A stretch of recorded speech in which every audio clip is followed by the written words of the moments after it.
Didn't. Thank you, Becca. Thank you so much. I thought I hit the button and I didn't. Okay. All right. Okay. Now we're really ready. So the Edwards Aquifer, if you didn't already know it, is a really wonderful, fabulous groundwater system. It's one of the greatest natural resources on Earth, let alone Texas. But in recent decades, demand for water in the region has increased well beyond the aquifer's capacity to provide for our growing population. We love the hill country, and so do a lot of other people who want to come here. Increasing concerns about the welfare of endangered species and regional economies that depend on the spring flows from the aquifer have become real issues for Central Texas. Gregg Eckhardt tonight is going to discuss how it works, how the system works, how it's managed, and he'll discuss the environmental, social, and cultural importance of places like San Marcos Springs, which our Bear Audubon Society just visited as an outing a couple of Sundays ago, and it was fabulous. We encourage you to go. It's open to the public and you can go. Now, Gregg knows what he's talking about. He's an environmental scientist. He has 33 years of experience in environmental modeling and analysis, water resource planning and development, state and federal permitting, and water treatment. He's a senior analyst for the San Antonio water system, and then he's involved in the planning, operations, and management of the city's water supply and wastewater management. Now, I don't know if this is a royal decree or what, but he's known as the Nerd King of South Texas water history. I don't know if that's the case. Huh? I'm the king. The king. He's the king. See, you heard it from his lips. I know that he is amazing. He knows so much about this. So if you have questions, put them in the chat, and at the end, you can ask him anything that you'd like. So I'm going to turn it over and turn off my camera and let Gregg have the floor. Thank you, Gregg. Thank you, Patsy. With an introduction like that, I can't wait to hear what I'm going to say. And thank you, Becca, for setting this up, and all of you. I see we have more than 40 people online tonight, and thank you for coming to hear about the Edwards Aquifer and the fountain springs of Central Texas with some focus on San Marcos Springs. We decided y'all had probably heard enough about Mitchell Lake. I'm very involved with Mitchell Lake in my role at SAWS. The one thing I'll tell you is that I had them start up the pumps the other day to start bringing the lake up to where we could transfer water into the polders later this spring. It looks like it's going to need some water in east and west polder there sometime this spring. So that's in the works. But tonight's topic is the Edwards Aquifer, and I want to give you an overview of how this thing works and how we manage it and why it's important. And then we're going to do like a virtual tour of the fountain springs. So I'm going to start from the very basics here. The Edwards is this layer of limestone, 65 million years old or so, and it's between 300 and 700 feet thick. So compared to the Tower of the Americas, about that thickness. And the thing about the Edwards, the reason that it's a good aquifer is that the limestone is both porous, meaning that it has holes in it, and the holes are connected. So it has this permeability. Just porosity is not enough. If the holes are not connected, it's not a good aquifer. So that's why it's a good aquifer, because it has holes and the holes are connected. And so it can hold a lot of water, and it can also transmit a lot of water across long distances. And there's really nothing else like this aquifer in the world. This is the region we're talking about here in South Texas, and the green area there is the contributing zone, also known as the Texas Hill Country or the Edwards Plateau. And then the light blue area is the recharge zone where water goes into the ground, and the dark blue area, the artesian zone, where we pump water out of the ground or it comes out as springs. And most of the recharge for the Edwards is going into the ground out to the west of us in Uvalde and Medina County. And then San Antonio is, of course, the main pumping center from the Edwards Aquifer. There's a time of year when the irrigators, the farmers, use more than we do, but for the most part, the city here is the big pumper from the Edwards. And then, of course, there are these natural spring flows out to the northeast that everybody is concerned about.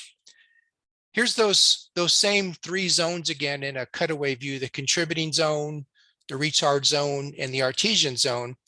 And the way this works is water collects in the rivers and creeks up on the Edwards Plateau and runs off the hill country until it hits the recharge zone, and it goes underground here. And the reason that water can go underground in the recharge zone is because of the presence of all these faults. This is known as the Balcones fault zone. So water can go down in the ground here. So sometimes you'll hear the Edwards called a fault zone aquifer. And then once water gets down inside the Edwards, it's confined between these two layers below it and above it. And below it here, this is the Trinity Aquifer, by the way, which is the water source for most of the hill country. But the layer below it, the Trinity, and the layers above it, they don't have the porosity and the permeability that the Edwards have. So they form a trap, and the water is confined in there and can't get out. So you'll hear the Edwards called a confined aquifer. And then water comes out of the Edwards one way through artesian wells. And this whole area here, all the water part here, it's all connected. And so water is very heavy stuff. And so this water that's low down is under a lot of natural pressure, simply because there's water here that's higher up. It's like the water that's in an elevated storage tank that delivers water to your home. The only reason water comes out your faucet is because there's water higher up somewhere. It's the same thing here. It's this natural pressure from water higher up that's forcing water up through artesian wells. So sometimes you hear the Edwards called an artesian aquifer as well. So here's a couple of those faults that I was talking about, and these are pretty tight. There's not much space along these fault planes here, but when faults like this occur in stream beds, they get dissolved out because rainwater is a weak acid, and it will actually dissolve limestone. So any place here's a map of all the major faults of the Edwards. Any place where you see where a fault crosses a stream on the recharge zone, those are prime spots for recharge. Those are where a lot of the water is going into the ground. When the water runs off the plateau in the recharge zone, hits a fault plane, and then goes down into the ground. And these fault planes, like I said, have been dissolved out by rainwater, so they can take a lot of water down in them. Also in creek beds, you will find recharge features like this, like pit caves, where water can go down in. This is a small one near UTSA. It's only about 6 feet wide, but that's water going down in it. This is why you tell your kids not to go down in the creek beds when it's raining around here, because these things do occur. So about 78 or 80% of the water that goes in the Edwards, it goes in just that way. It goes in creek beds, down fault plains, down through sinkholes, about 80% or so. And the other 20% of water that goes in just wherever the Edwards is at the surface. And that's the recharge zone here in Bexar County in the light blue. That's where the Edwards Aquifer is, right at the surface, right at your feet. So water can go in there as well. The other 20% goes in there. And here's a road cut up on 1604. I think this road cut is actually gone now with all the work they're doing there. But you see these layers of Edwards limestone that are dipping below the ground to the south and the east, so they can conduct water down lower into the aquifer. And then here's another road cut nearby. You see there's a fracture here on the surface. And so water got into this fracture, and it got down here and dissolved out a solution cavity, once again, because rainwater is a weak acid. And then 6 feet below that, there's a cave opening big enough for a kid to get into. But the thing is, if you're just walking around in the pasture, you would never know that this is here.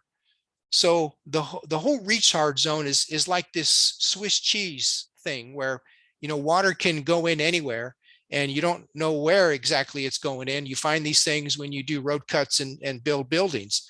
So the other 20% works its way in on the recharge zone in features like that.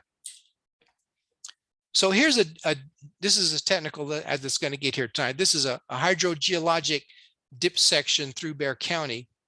So we're looking at what's under the ground along this line here in Bexar County from A to A prime. And the Edwards is in the blue here. And these vertical lines are faults. So you see how the Edwards is divided up into these fault blocks as it dips down to the southeast. So here's where water's getting in, up in the recharge zone. And so water is flowing down in this direction and passing between these fault blocks. And it can do that because these blocks are connected. But then the water comes up against this fault. And in this location, the limestone butts up against this other limestone that doesn't have that porosity and permeability. So it's a barrier. We call that one a barrier fault. So, and the water's got to go somewhere. So if you can picture the water getting deflected into the pitcher, it's the slope of the land, and it's these barrier faults that are controlling the direction of flow in the Edwards. And for the most part, the flow paths in the Edwards are from the southwest up under Bexar County, up to the northeast, Comal and San Marcos Springs. And this is where I usually ask people to take a guess how long you think it takes for water to get, say, from western Uvalde County up to Comal Springs. And so I will say that people usually guess low. They guess, a couple of days, a couple of weeks. Well, it's on the order, believe it or not, of about 200 years is the average residence time for water in the aquifer. Now, there's some exceptions to this. So there's a little flow path here in northwest Bexar County, and some tracer studies there showed that you'd see the water in wells 3-4 years later. But on average, it takes a couple of hundred years for water to get from the west to the east. So the water we're drinking today went underground long ago, and it's kind of like, when you turn on the hose, the water that comes out of the hose is the water that was already in the hose. And so that's kind of the way it works. The water that's recharging that goes in is pushing water out the other end of the hose up through wells and springs. The water's already been down there a long time. And so we're drinking water that's a mixture of water of many different ages. And this is the reason why, because you've got these two structures working in the Edwards. You've got the matrix here, which is, you've all seen this type of limestone, which has all these finger-sized holes in it. That's the matrix. And then within the matrix, you have these conduits, which are well-defined conduits. So, but most of the water is being stored in the matrix, 95% of it, but most of the movement is in the conduits. So new water coming in the Edwards gets out here into the matrix, and it can stay there for, 10, 100, thousands of years. But then once it gets into a conduit, then it can move pretty fast. Then it could move a few thousand feet a day. And that's the reason why we look at the average residence time, and it turns out to be a big number, because there's a lot of water that's being stored out here in the matrix for a long time. So, and just for comparison purposes, I wanted to show you the typical structure of the Trinity Aquifer, which, like I said, is the water source for most of the hill country. Up there in the Trinity, what you see is the limestone has these rectilinear fractures in it. And this picture here is from Canyon Gorge. This was carved out overnight when Canyon Lake went over the spillway there for the first time some years ago. So it carved out this 60-foot deep canyon overnight, and it revealed these features here. So these are some of what these are is these conduits that started as these rectilinear fractures like this, and then they got dissolved out by rainwater to become larger, and they almost look man-made, but they're not. They're just dissolved out by rainwater. And this explains why when you drill a well in the Trinity, it can be a hit or miss thing. You might hit one of these conduits or several, or you might hit none and spend a bunch of money on a dry hole. But when you drill a well in the Edwards artesian zone, you're going to get good water. Yeah, you get good water virtually anywhere in the freshwater zone of the Edwards, but it's not that way with the Trinity. And we're learning a lot in recent years about the connections between the Trinity Aquifer and the Edwards, especially up here in the recharge zone where these two limestones here are butted against each other. Water can pass from the Trinity into the Edwards up in this area. So, you know, you always hear about protecting the recharge zone, which is an important thing to do, but it's becoming more obvious to us now that it's really important also probably to protect the whole southern boundary of the Edwards Plateau, because water from the Trinity in this area is getting into the Edwards. Now, for example, this is on my jogging path here in Helotes, and this is Helotes Creek, and this is Trinity limestone. So we're not in the recharge zone yet.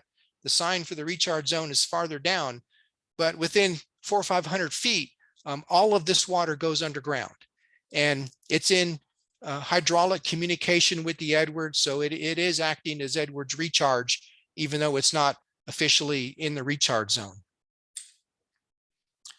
So I'm going to switch. I've talked enough about how water gets in and moves, and I'm going to switch here to how water gets out. And I think I've already talked about this a little. One way is through artesian wells. So, you know, when you punch a hole down here to where this water is under pressure, simply because there's water higher up that's causing this pressure, water will rise up in the well, and if there's enough pressure, it'll flow out over the land surface. We have some wells like that at Saws where we don't even have to use pumps. We just fill the tank off of artesian pressure, but if there's not, then you have a well pump down in the well to pull the water up the rest of the way. This is the first large well in the Edwards for municipal supply, drilled in 1891 by George Brackenridge. This was right downtown on the Riverwalk, right across the river from the Hilton Hotel. And we still have a big pump station there at Saws. And we have a well there where we don't have a pump. And that's what he got in 1891. He did this little experiment, and he got a gusher of water 20 feet in the air. And, you know, that's the discovery that made San Antonio really, and all of South Texas, what it is, when they realized that you could get wells like this from the Edwards Aquifer. That quote there is from a water company ad a few years later. They advertised, you can drink it in the dark. And I hadn't thought about it before, but I guess before this, they're drinking water from ditches and from the river, and maybe you don't drink it in the dark. But this, gave them really, for that day and time, an unlimited supply of really pure, clean water. So there's another way, there's another place that water can go. Remember, I mentioned that if you could picture water being deflected into the pitcher along this barrier fault toward Comal Springs, toward the northeast. Well, if there's enough pressure, something else can happen, and that is water can go up along that fault plane to the land surface. And that's how all the big springs work here. In fact, this fault through Bexar County here, this is the fault that creates San Antonio and San Pedro Springs, where you have almost a barrier fault here. Well, it is a barrier fault, and water, there's enough pressure sometimes for water to be forced up along this fault plane up to the land surface. And when they talk about the springs, it's I'm sure it's never just one spring. It's always many springs. All four of these spring complexes are many different springs. These are the major springs at San Antonio Springs. You've got the Blue Hole and others, and there's some up here on the grounds of the Episcopal Diocese that I think are just as big as the Blue Hole. Here's the Blue Hole as it looks today, surrounded by this rock structure here. This one sort of gets credit for being like the historical, headwaters of the San Antonio River, but really it's all those springs up there in the Olmos Basin that were the headwaters of the river and are the source of it there. This is what the Blue Hole looks like most of the time. It doesn't flow very often, maybe a few times a decade now. We're not really managing the Edwards Aquifer for flow at our springs in San Antonio. We're managing the Edwards for flow farther north in New Braunfels and San Marcos. So that's what the blue hole looks like most of the time. And I just happened to be there on June 14th, 1992. As it turned out, that was the day that the Edwards Aquifer was at its all-time recorded high of 703 feet. And that's what the blue hole looked like. So that's the highest we've ever seen the Edwards. And this was still probably a long way from being the flow that the explorers and travelers through this area described the blue hole as having. Now, let me go back. Oh, does this have a slight blue tinge to you? It does, right? So it's called the blue hole, but the name blue hole was really a generic term for a swimming hole. I know of at least 4 other blue holes in Bexar County. There was 3 more on the San Antonio River and 1 on Salado Creek. They just any swimming hole, they just called it a blue hole. But this one, it is blue sometimes. And not always, but sometimes it's very turbid, but sometimes it has this blue tinge. And that is actually unusual for water from a limestone aquifer like the Edwards, because the true color of water from an aquifer like this is green. And you'll see it in springs and in old paintings. That's the natural color. True color is actually a scientific term versus true color versus apparent color. And so true color is imparted by dissolved minerals, and apparent color is from suspended particles. So there's these dissolved chlorides in the water that give it this green shade. That's the natural color of water from the Edwards Aquifer. So you might remember when what's his name, the Dallas Mavericks owner came to town a couple of years ago, and he criticized our river walk for being green. Mark Cuban, that's his name. And he called it a green slimy ditch, and we were all insulted about this, but I have news for him that that's the color that the river is supposed to be. It's supposed to be a green shade. So it's worth talking about why we have these situations where we have to have drought restrictions. And there's actually 3 things that play into that. And you'll see what I mean here. The Edwards is not storing a lot of water above the level of the springs. And also rainfall is variable here, and things are just different now. You'll see what I mean here in a second. But this is another dip section through the entire region this time, from Brackettville to Kyle here. These are the big springs in New Braunfels and San Marcos. You see how there's almost a barrier fault here in New Braunfels. That's why those are such big springs, because the water has no place to go there except up just about. But I'm going to drop in a red line here at the elevation of the springs there in New Braunfels and San Marcos. So as it turns out, only this portion of the Edwards here is above the level of the springs. So that's the portion of the Edwards that's like this elevated storage tank that's creating the pressure that forces water out the springs. You've heard water won't flow uphill. Well, it will if it's under pressure. And water actually does have to flow uphill to get up here to New Braunfels and San Marcos. But there's only a small portion of the Edwards that's above the level of the springs there. And so that's why we get in these situations where pressure is declining and the spring flows are dropping. There's still a lot of the Edwards is still almost full when the springs go dry, but there's just not enough pressure to force water all the way up to the land surface. And then the other thing is, rainfall is variable here, and you guys know this. On average, May is supposed to be the rainy month in San Antonio, but look how variable May rainfall totals are. So if you don't get the rain in May, now you're facing the long, hot months, June, July, and August, without any new water going into the Edwards, which is creating pressure to force water up to the springs. So you got that. And then the third thing is that things are just different now. This is a cabin that was built by my great-great-grandfather out near Fredericksburg in about 1846. And he built this out of big cedar logs, and you'd be hard pressed to go in the hill country today and find cedar logs of this size. They used wood for everything, for building and for shingles and for firewood, and they just use wood for everything. And this is how my people apparently entertained themselves out on the ranch about 1900. But what we're looking at here is the background. You see how they've taken out almost every scrap of vegetation.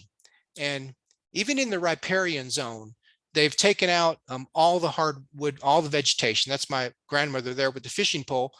So what they did is there was a soil mantle that was a geologic legacy over the hill country that acted like a sponge that sucked up water and then released it slowly to the recharge streams. And when they exposed the landscape like that, they exposed the soil, and then the rains came and washed the soil away, and we lost that geologic legacy. So now you have these flashy conditions where it rains on the plateau and all the water sort of runs off at once.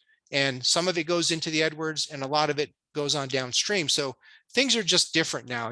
I've never read any accounts of any of the springs or creeks going dry around here before about 1900. So that's the reason people settled in all these far-flung hill country places, is because there were these perennial water sources, which are really not so perennial today, because we've lost that sort of sponge. Well, it's fair to ask, why keep the springs flowing at all? Why should anybody care? But like it or not, we've been told by a federal judge that we are going to keep the springs flowing for the sake of these endangered species. But I will say that even if you don't give a flip about endangered species, there are all these other really good reasons to keep the springs flowing. The recreational economies up there in New Braunfels and San Marcos, the coastal fisheries. We would not have the shrimp and the oysters and the charter boat industry without the freshwater inflows and people that use this water downstream. So there's plenty of good reasons to keep the springs flowing that have nothing to do with the endangered species. But the rules that we have, they did develop out of a concern for the springs and the endangered species. And here's where I got to talk a little bit about the difference in Texas between surface water and groundwater. We have this thing in Texas called the separation myth, the idea that the surface water and groundwater are not connected. Surface water is owned by the state of Texas, and groundwater is owned by the landowner. And I'm here to tell you it's all the same water.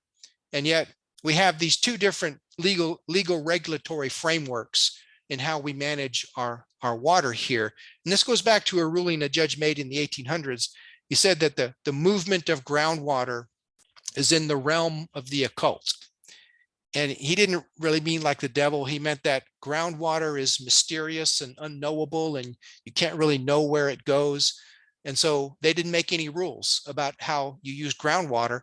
It just was the property of whoever land it was under.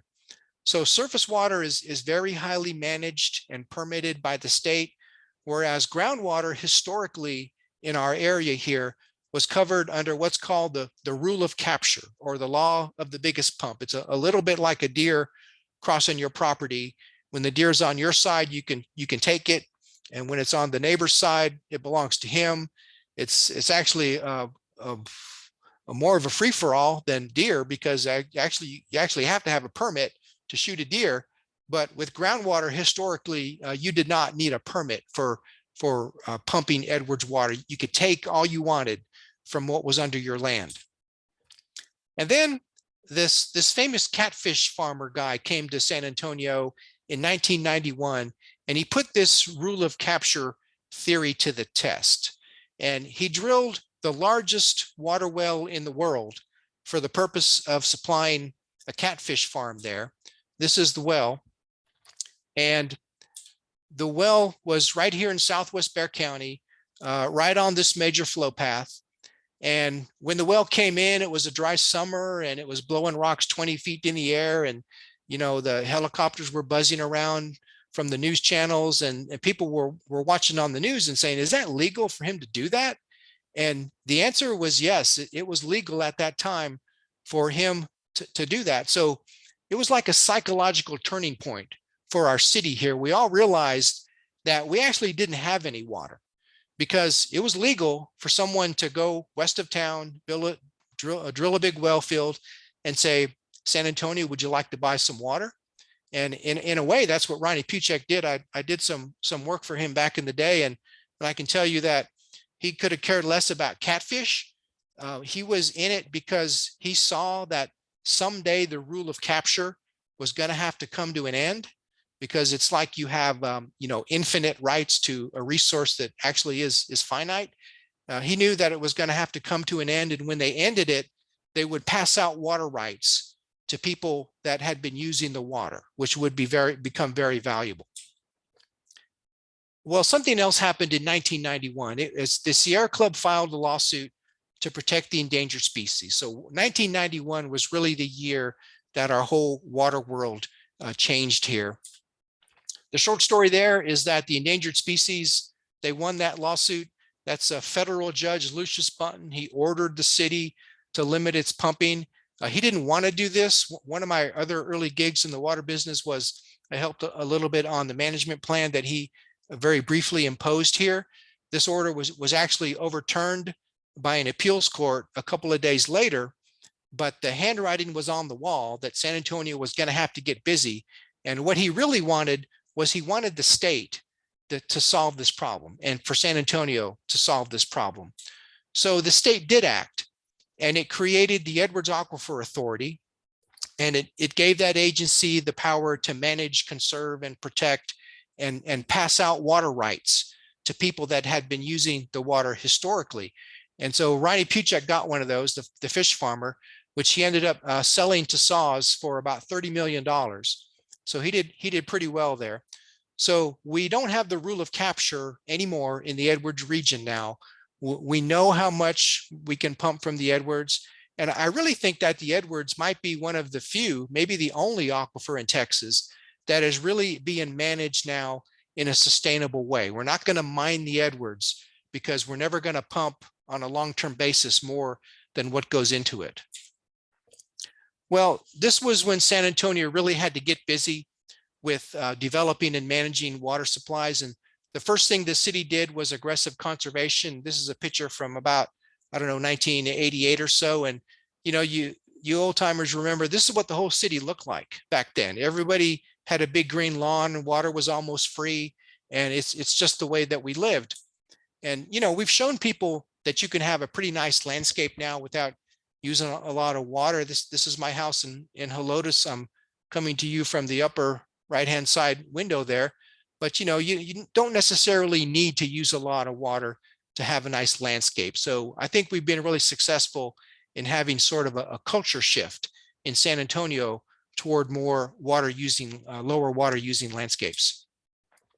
The second thing that the city did very early on was build a recycled water distribution system. This was once again about conserving Edwards water. This is about using treated water from our plants. And so we built the biggest system in the country. We have about 70 commercial and industrial users. The Alamo itself uses it. We have a Toyota truck plant using about 1 million gallons a day. And the idea was there that we would use that water instead of drinking water for those purposes where we could. The other thing that we do with a lot of this water is we supply CPS Energy with all the water that they use to make electricity. It takes vast amounts of water to make electricity, and we're supplying all of that out of our plants. And the third thing, which is also very important, is water that we send downstream for the San Antonio River itself. We feel like that's very important as well. There's a lot of focus in Texas right now on this whole issue of environmental flows and how much water, should be in the San Antonio or the Guadalupe River. This 2007 Senate Bill 3 Environmental Flows Program I had the privilege of serving on the state science team that made recommendations about how much water should be in the San Antonio River. And so I wanted to show you the decision diagram that we used to make that decision. And our saying about this was e-flows, it's not rocket science. It's much more complicated than that. But we know the answer now. We know from an environmental perspective how much water should be in the San Antonio River. And so then the question is, well, how do you make that happen? Is there some sort of, endangered species hammer like there was to the Edwards to make those flow numbers happen? And the answer is no. Today, it's all voluntary. And so the stakeholders produced a recommendations report that talked about voluntary dedications of wastewater effluent from plants. That's the key strategy recommendation that they made for attaining these in-stream flow standards. So some years ago in 2013, I was successful in convincing the executives at SAWS that we should do that. We should make a dedication, a voluntary dedication of some of our water from the plants for the river itself. This is called a bed and banks permit. The state, like I said, the state owns the river. The state owns the bed and banks, but they'll let you use it as a natural pipeline to move your groundwater downstream. So we applied for this permit, and we told the state that we wanted to dedicate 50,000 acre feet of water for the river itself. It's very uncommon, I'm going to say unprecedented, to do this. Nobody's ever done this before in Texas. So I'm really excited about this, especially at this scale. Nobody has ever used this bed and bank statute or language before to try to provide for in-stream flows themselves. So that's the idea, is that we're going to protect this water, and it will flow all the way down the San Antonio River. It'll come out in San Antonio Bay, right there adjacent to the wildlife refuge where the whooping crane lives. And I'm pretty excited about this because after 8 years, we actually have a hearing set at TCEQ on May 4th about this permit. Okay, so now we're going to do a little tour here of the fountain springs of Central Texas. And, the early explorers and travelers through this area, they described a lot of these springs as being these natural fountains like this, sometimes, gushing water many feet in the air. This is the only one left I know of that still has that natural fountain appearance to it. This is one of the Barton Springs in Austin, but originally many were described that way. Now, some of you might have heard of the White Shaman panel. This is a painting out west of us, Del Rio, Comstock area. And this painting, this cave painting is 4,000 years old. And the native tribes, the Indians in this area, they believe that one of the functions, one of the purposes of this painting was it served as a map or a guide that they would use to go visit the fountain springs of Central Texas. They believe that these 4 black dots, they're connected by this squiggly line that represents water.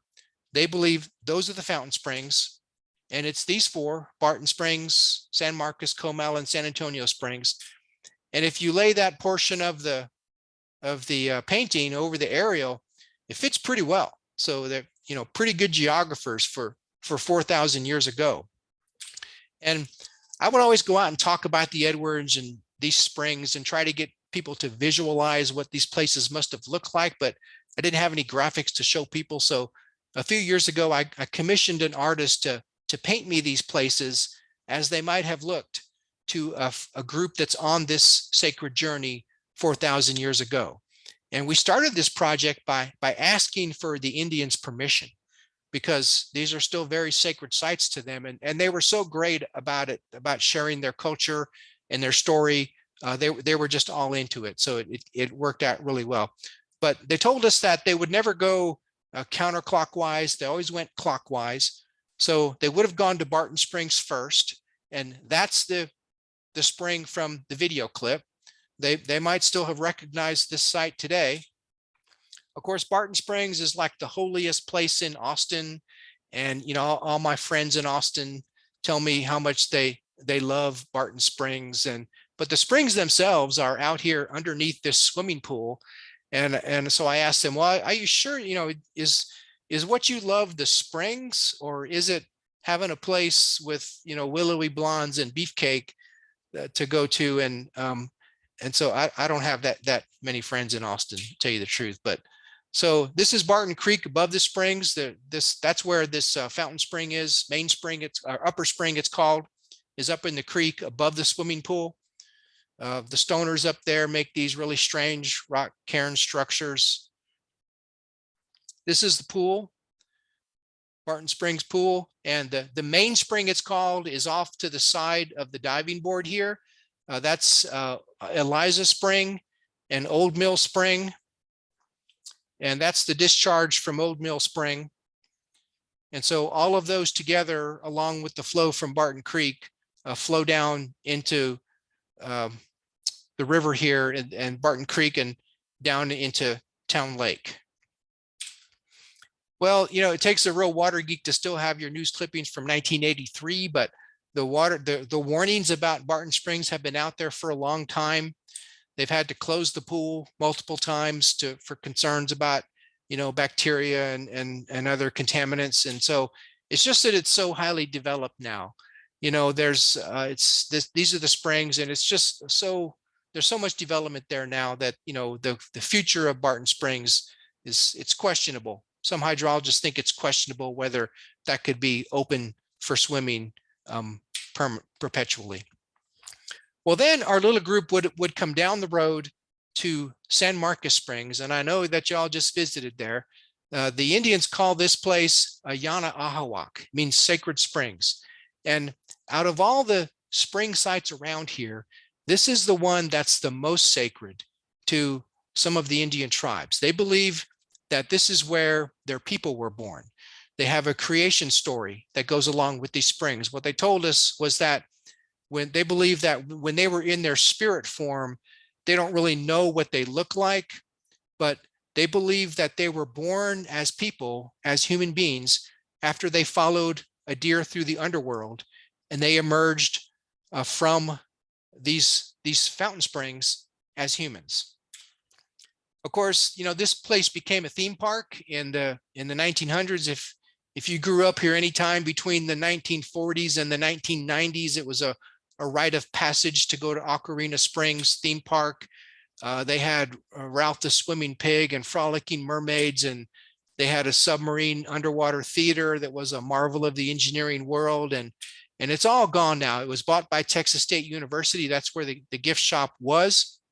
And so the only thing left from the old theme park days, two things, is the old hotel, which is now the Meadows Center for the Environment, and the springs, which were the fountain springs, are right about out here in this area. And the other thing left from the old theme park days is glass bottom boats. And that's how you see the springs. So, you know, exceptional water clarity there. The young people from Texas State give these really great tours. So you look down through the bottom of the boat. This is a field of low pressure springs called Cream of Wheat. You probably saw this, but some of the high pressure springs are so strong that from 10 or 12 feet down, you can see them trying to break the surface of the water. So if they took out the dam that creates that pool there, then they would be fountain springs. These are some of the endangered species, the blind salamander, the fountain darter, and the Texas wild rice, the only place where that grows. But I will say that it really bugs the Indians that these springs are underwater. They feel like they're such an important part of their culture, and they're not flowing as free natural fountains there. It just really disappoints them that these springs are still underneath that lake. This is Dr. Garza from the Indigenous Cultures Institute. What he's showing there, what he's talking about there is he's pointing out to us that where that septic tank here was put in, before they put that in, they had to dig up a body of a young Indian girl. And that's the other thing that the Indians, I think, are really focused on. These are very important historic, cultural sites to them. And they're very concerned about repatriation of human remains that had been dug up around San Marcos Springs. And so they actually were successful in getting some of these remains back. There's been other burials there and that were dug up at San Marcos. And so they were successful in establishing a repatriation burial ground there. And a few years ago, they had their first ceremony, and I was very privileged to be invited to their first repatriation ceremony where they reinterred some remains that were dug up from San Marcos Springs. And what I learned is that there are no observers in an Indian burial. Everybody is a participant. It was really just like a surreal experience. Well, then our group would have come down the road to Comal Springs, and these two spring outlets here are these two. So they might recognize this site today. You know, this place is the epicenter of water recreation in Texas. All this is spring fed. There's no city water here. You got your New Braunfels tube chute here. Right across the street is the Schlitterbahn theme park. And then this site that we used to call Stinky Falls is where the flow from all of the springs come together. On this day was about 200 million gallons. So these are the biggest springs in the entire Southwest. And, you know, a lot of industry in the old days grew up around these springs. There were stories about young people 3,000 young people from San Antonio getting on the train in 1899 to go up to Landa Park for the day. By the 1960s, you had the interstate highways being built. And so there was this sort of synergy that developed between New Braunfels and San Antonio. People could drive down and spend a few days at the springs and then go see the missions. And some of you old timers probably remember Camp Warnicki from the old days. That was a very famous site. That's where the Schlitterbahn Water Park is now. And then I'm almost at the end here, but in San Antonio, we have actually two complexes of springs. We have San Pedro Springs and San Antonio Springs.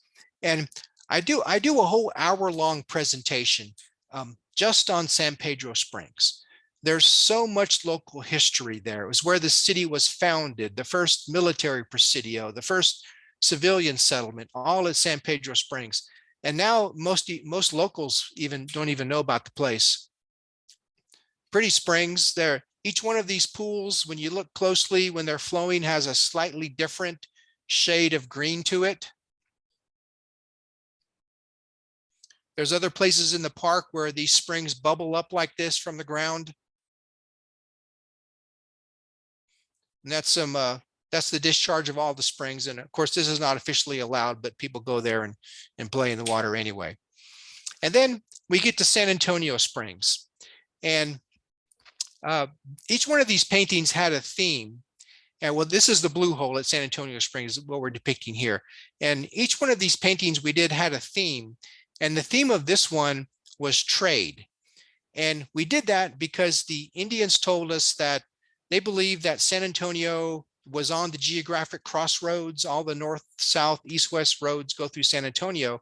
And so they believed that this was a neutral territory where the tribes, they could set aside their differences and they could come here and do weddings and trade and ceremonies and burials and those types of things. So we did a trade scene here. The blue hole, like I said, doesn't flow very often, but when it does, water bubbles up. The Edwards here is about 700 feet below the land surface. Still a very sacred site to the Indians. They still do ceremonies there. There's lots of other springs up in the basin here. This is the big spring up at the Episcopal Diocese, which I think is just as big as the blue hole. So it's the combined flow of all those springs up there that historically were the flow of the headwaters of the San Antonio River. And there's something else that in this painting here that we depicted, and it's very subtle, but it's this line of trees in the background. And we did that to try to convey the notion of a managed landscape, or maybe a forest garden. And this came out of a bunch of work that was done on the Mission Reach of the river there some years ago. All the concrete channel there was taken out and it was replanted with vegetation. This is in 2016 and then 5 years later. So while they were doing this work, they discovered 3 areas down there where it looked like people had been living there permanently. And that was a surprise to everybody because you always pictured the natives in this area as being like transient bands. They're not staying anywhere very long. And yet it looked like possibly people had been living along the river there permanently. Well, there's this emerging view among the historians and the archaeologists that we've probably underestimated the number of people that were here. And probably what they were doing was they were managing the landscape. And I follow ScienceDaily.com, and every couple of weeks there's a new article about some new discovery about how Indians, natives in North and South America were managing the landscapes here 12 and 15,000 years ago. So, they knew that if they planted a pecan that the next generation would have nuts. So that's why we did the line of trees. So so with plantings and with fire, they were managing the landscape in the riparian corridor. And of course, the irony here is that 4,000 years later, how are we managing the river corridor now? With plantings and with fire. But that's the thought I'm going to leave you with. This is a quote from Charles Mann in his book 1491 about what the Americas were like before European contact. The natural world is incomplete without the human touch. And I know I always tell this to the naturalists, but like Patsy said, all of you that are here tonight are naturalists. And what I tell the naturalists is, as a naturalist, what you really are is an environmental manager. We don't have any choice but to manage our natural resources. There have always been people here managing them. And so that's the best we can do. Bird habitat doesn't just happen. It has to be developed and managed and maintained. And so that's the task for y'all, is to be stewards and managers of all of our natural resources, the water, the land, the habitats. All of it is going to require management by us. That's the only path really we have for the future in living in the natural world. Well, that's where I'm going to stop, although I do have 90 more slides if anyone wants to go another hour. Well, I'm sitting here thinking, yeah, let's do it. I'm ready. Well, that was absolutely fascinating. I learned so much. You are a wonderful interpreter with your analogies and how things work, made it so simple, made it so interesting. We would love to have you come back and give us that hour on the San Pedro Springs sometime. Okay. Yeah, that's a fun one to do. Oh, we'd love that. And also, go ahead. As the work at Mitchell Lake goes on with the new wetlands and getting water back into the Medina River, all kinds of things that are happening down there. As long as you're willing to come and give us updates and explain it to us, we would really, really like to have it. Now, I have some questions. I see a question. I see some questions in the chat.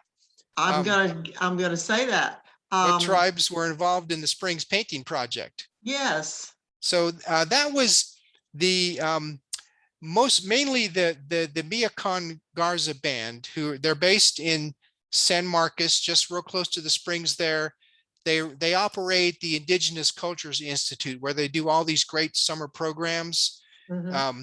And the way they got that name, the Miacon Garzas, is their tribal name was Miacon, and then they said when the Spanish got here, they said, okay, y'all are Garzas now.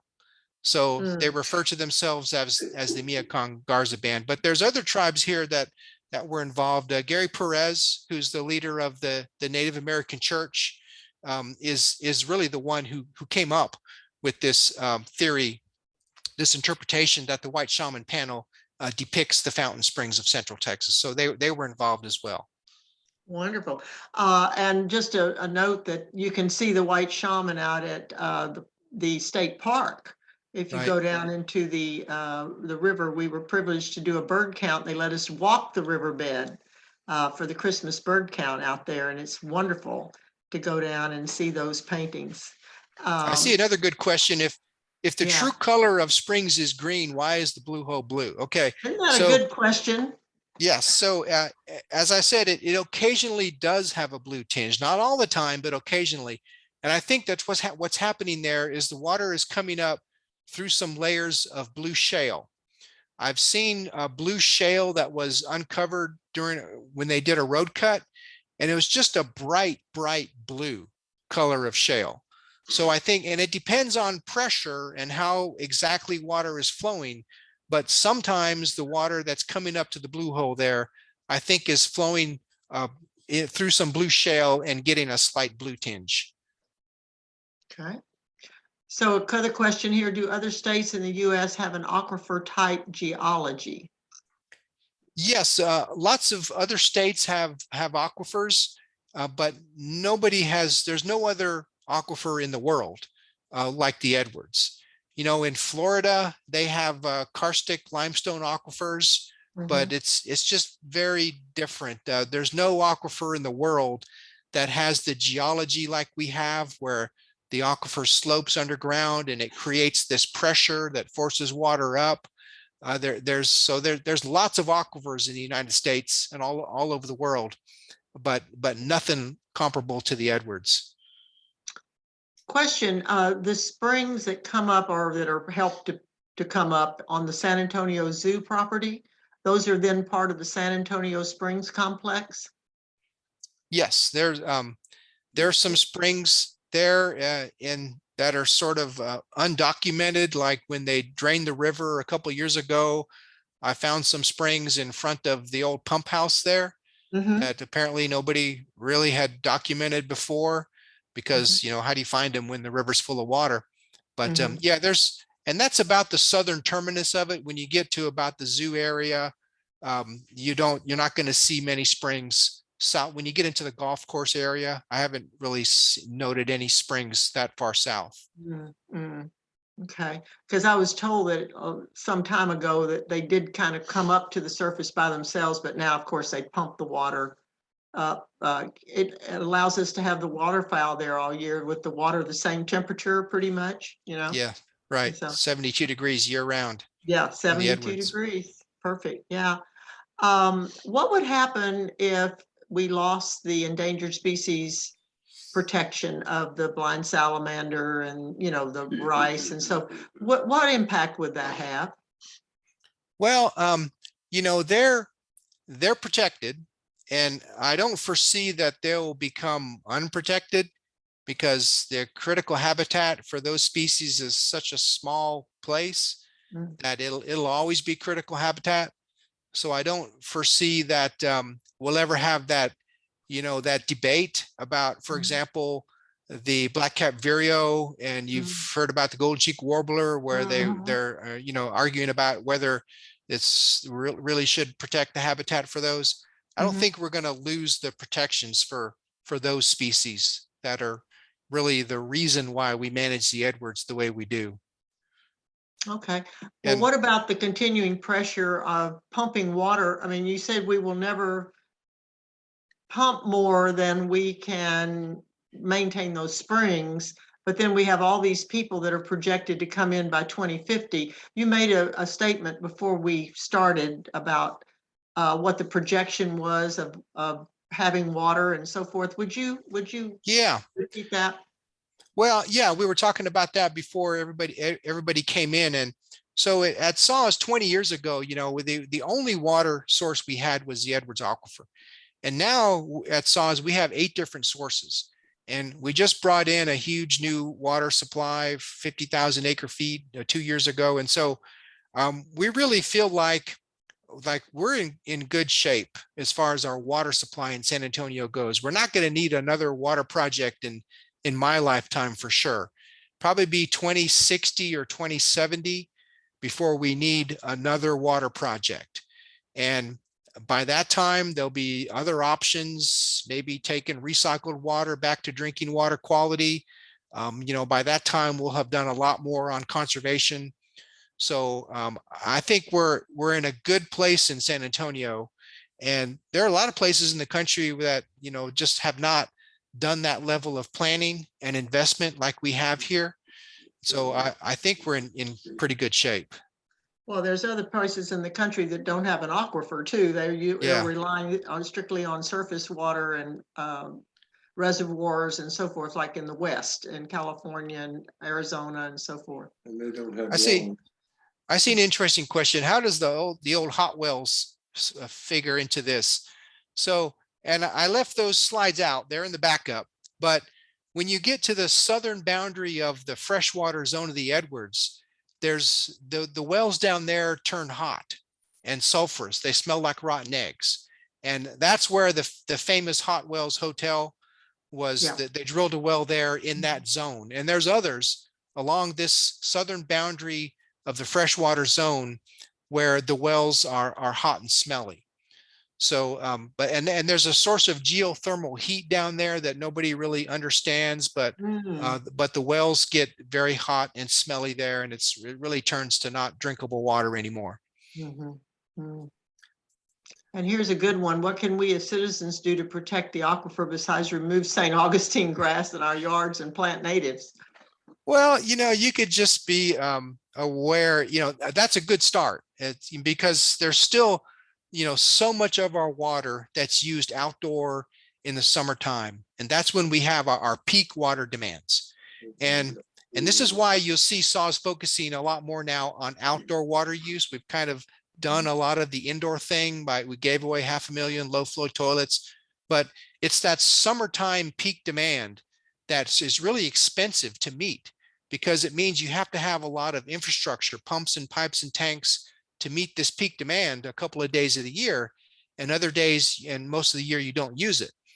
So that's a good place to start, is transforming your landscape and, just being aware and of all your water uses. There's lots of ways that you can, save water in the home, and encourage the businesses you go to do the same thing. Because when you look at your per capita water use, don't forget that when you go to a restaurant or even to the HEB, there's water being used to support everything else that you do. So it's not just the water you use in the home, it's the water being used all over the city.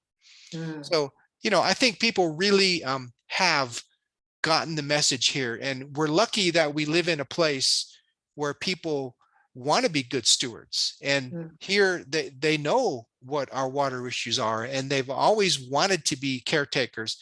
We've reduced our per capita use in San Antonio by 40% in the last 30 years. And people ask me, how much water has SAWS saved?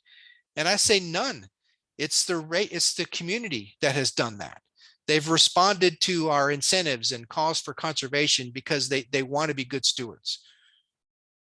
That's very heartening to hear. And we hope that I'm sure someone from SAWS will be at the Mitchell Lake Bird Festival, because without those wetlands, we wouldn't have as many birds out there. Yeah. And we always have SAWS there with good information about how to save water, some information and some freebies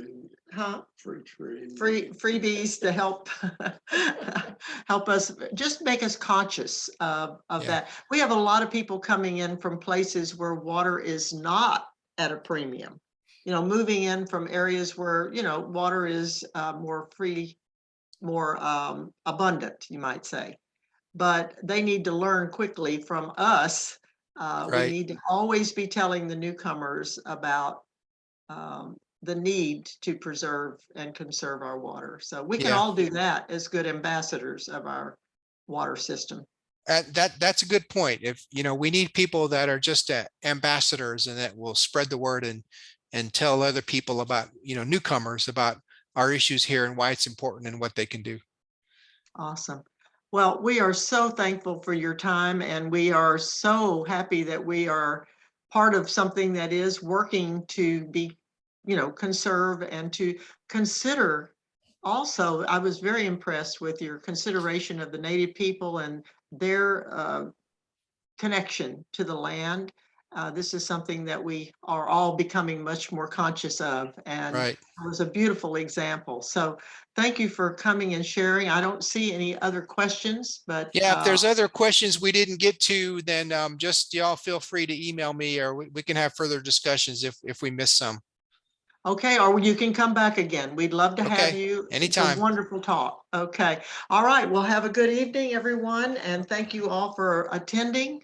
And we'll see you next month to learn about the hummingbirds, and and May 4th, when you're over there talking to TCEQ, Right. we're going to be listening about to Ted Eubanks about this wonderful collage of wonderful habitats we have that makes up the hill country in South Central Texas.